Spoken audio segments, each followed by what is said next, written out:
ఓహో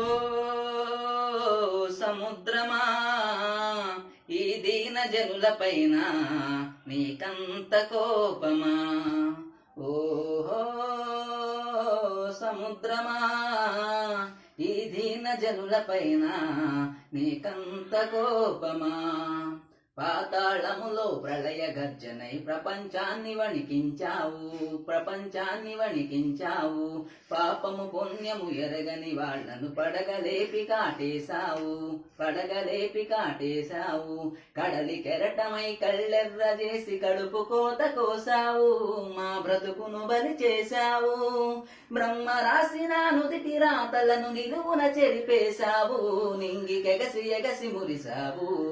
ఓహో సముద్రమా, ఈ దీన జనులపైన నీకంత కోపమా?